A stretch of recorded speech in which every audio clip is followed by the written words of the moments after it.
자, 오늘은요, 우리 전문가님과 함께 이 토지 투자의 일반 원칙에 대해서 자세히 한번 알아보도록 할게요. 네, 뭐 토지가 대세인 건 사실이고요. 토지에 관한 문의가 굉장히 많은 것도 사실인데 사실은 뭐 오다가 보면서 이제 그 거리의 낙엽들을 보는 시야라고 보시면 됩니다. 낙엽을 보는 시선이 가을이 왔구나, 좀 즐겨보자라는 시선하고 굉장히 귀찮은 골칫덩어리로 이런 규제들을 보는 시선들이 있는데요.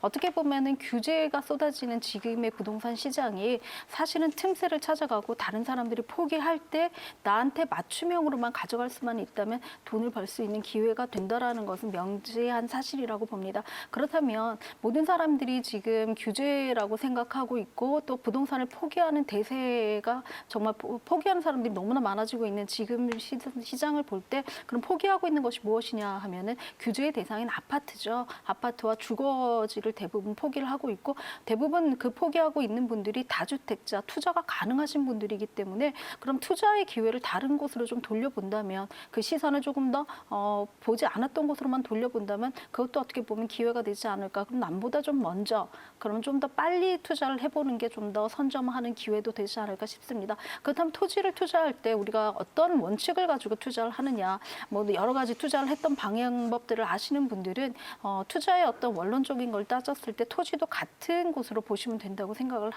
하면 됩니다. 우리가 아파트는 3종이고요. 집을 지을 수 있는 건 대지고요.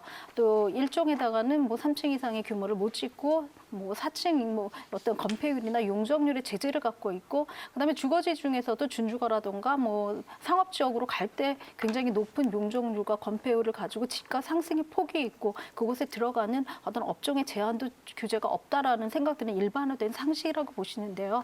토지를 깔고 있는 그 바닥이 사실은 그렇다는 거죠. 그래서 건물을 지어지고 보고 건물에 여기 한 20층이 들어갔구나라면 거꾸로 여기는 일반 상업지구거나 아니면 준주거 지역이거나 역으로 추론할 수 있는 어떤 능력들을 좀 갖추고 그런 기본 지식들을 갖추는 게 사실은 먼저 얘가 뭐가 될 수 있을까라는 그런 바닥을 보는 시선들의 어떤 초점이 될 수 있다고 말씀을 드리는데 대부분 이게 상업지구구나 이게 준주거라는 건물로 인식을 하셨던 분들이기 때문에 토지의 원론들을 저희가 설명을 하더라도 사실은 잘 모르신다고 보면 됩니다. 전이 어떻게 대지가 되죠? 전이 어떻게 3종이 되고 준주거가 되고 어떻게 일반 상업지구가 될 거라는 영문들을 굉장히 많이 하시기 때문에 사실은 뭐 지목 변경이라던가 지금 화면에서 나오는 것처럼 형질의 변경이라던가 또 용도의 변경에 대해서 저희가 뭐 세미나를 한다던가 전화 상담을 한다던가 대면 상담을 할 때도 상담을 해드려도 결론은 그럼 이게 도대체 뭐가 될까요? 라는 거라고 되묻는 질문들을 많이 받습니다.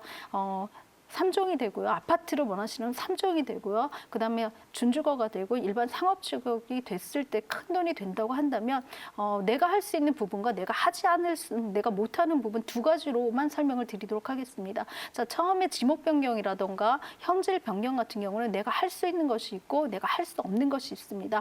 내가 전을 사서 거기다 내가 나한테 맞춤형 전원주택을 짓겠다고 하면 법이 규제의 한도 안에서 뭐 20%든 40%든 건폐율이 정해져 있습니다. 그랬을 때는 그 부분을 내가 대지로 전용을 해서 그러면 두 번째 것과 같이 연관이 되겠죠. 형질을 변경하는 거, 농지를 어떤 그 절토를 하거나 아니면 성토, 절토라는 거 산을 깎아내리는 거죠. 성토라는 거는 논밭, 논이라든가 이런 걸 평평하게 대지화시키는 걸 성토라고 합니다. 이렇게 만들어서 거기서 집을 짓는다고 하면 그건 지목이 전이나 답, 임야에서 대지가 되는 것이겠죠. 이랬을 때 사실은 내가 할 수 있는 영역에서는 가장 큰 집가 상승을 일으킨다라고 볼 수가 있습니다.